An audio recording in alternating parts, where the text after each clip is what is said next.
কি করো, রান্না করো? এই যে আলু চপ বেগুন গুলো ভাজি আর এগুলা নিয়ে আসলাম রান্নাঘর থেকে।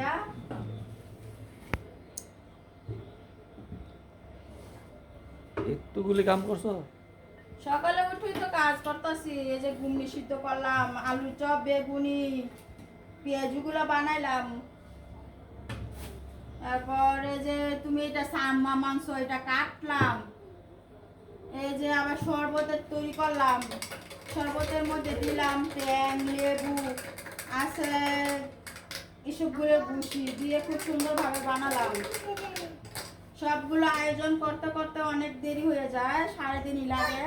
কাজের সময় মানে এক সময় সমান হয়ে যায়, কাজ আর সময় এক সময় সমান হয়ে কাজ যায়। বললে শেষ হয় না মনে হয়। সকাল ঘুম থেকে উঠে কিন্তু বুট সিদ্ধ করলাম, ইফতারিগুলো বানালাম, রান্না বান্না করলাম। এরপর আবার ইফতারির জন্য আয়োজন করলাম। সারাটা দিনই কাজ করতে হয়। কাজ একটা দলা একটা প্রস্তুতি হইতে সামনে। আর রমজানে তো মনে করো এমনিতেই বেশি কাজ, এক্সট্রা ঝামেলা আছে, এক্সট্রা অনেক কিছু তৈরি করতে হয় রমজান উপলক্ষে। রমজান মানেই তো ভিন্ন কিছু, রমজান মানেই তো রহমতের মাস।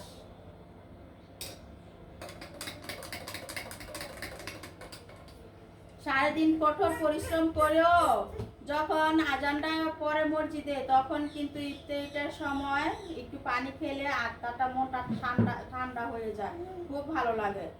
সারাটা দিনের ক্লান্ত আর ক্লান্ত মনে হয় না, শরীরটা যেন চাঙ্গা হয়ে যায় মসজিদের আজানটা শুনলে, খুব ভালো লাগে।